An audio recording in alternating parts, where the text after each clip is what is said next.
Last year we had the Google Pixel, a phone that could be seen as almost perfect. It had everything that one could want with the specs to back it up. A year later we now have its successor, so this is the Pixel 2.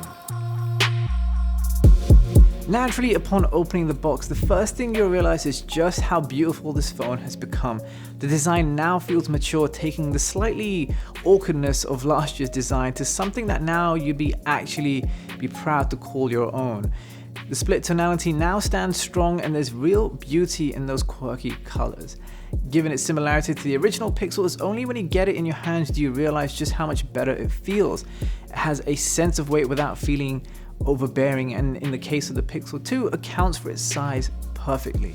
This, added to the finish that feels grippy even though the phone is metal, is attention to detail that adds to the long-term experience many people will have. After the complaints about the display on the Pixel 2 XL, booting this up in comparison is a joy. The display is still 1080p, but for its size, it's perfect. I didn't have any complaints last year, and I certainly don't this time. If anything, it's better this time around, and you'll enjoy your time with it as colors are balanced, natural in tone, and calibrated to the sRGB color space straight out of the box. It's great to see this, honestly, because most just tend to oversaturate the things to incorrectly make them pop. Now, of course, I could be crazy and it just might be me given the amount of complaints, but the bezels don't seem to bother me at all. The side bezels are as thin as the new iPhone X, and both the top and bottom function extremely well as a place to actually hold the phone, which I do a lot, especially when watching videos, taking pictures, and a lot more.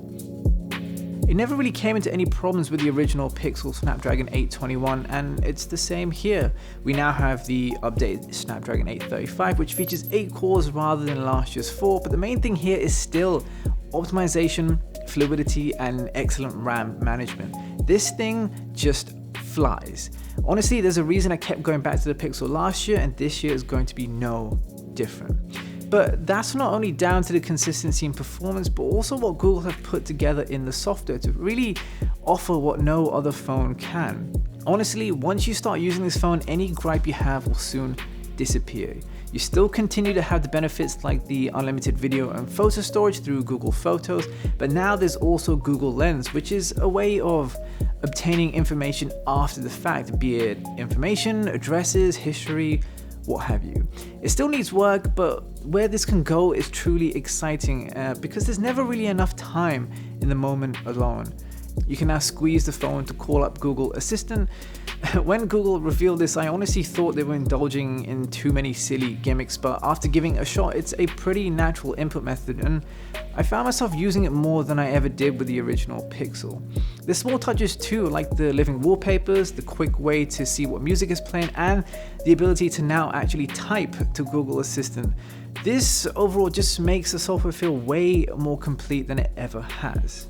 This is the thing with the Pixel lineup in general. It's the polish. It offers the best we've ever seen from the OS. It's just so much cleaner, smoother, and easier to use than any other Android skin, but it's also able to compete, if not beat out, iOS in multiple facets. I mean, I know it does for me. Given its relative price to other flagship, honestly, it could be seen as a steal, and with the minimum storage option now being 64 gigs, it makes not having a micro SD card expansion somewhat easier to digest, but of course, it doesn't have a headphone jack, and that I can't forgive. I'm genuinely surprised. Is this what consumers want? Sure, there are those that say we should just accept it and be done with it, but honestly, this is something I use every single day. In the time that I've had this, there have been several occasions that I've needed to use it, but of course, I didn't have the headphone adapter. It's just stupid, and personally, I don't get it. But hey, I suppose it's worth pointing out that now we have 2 awesome sounding front-facing speakers.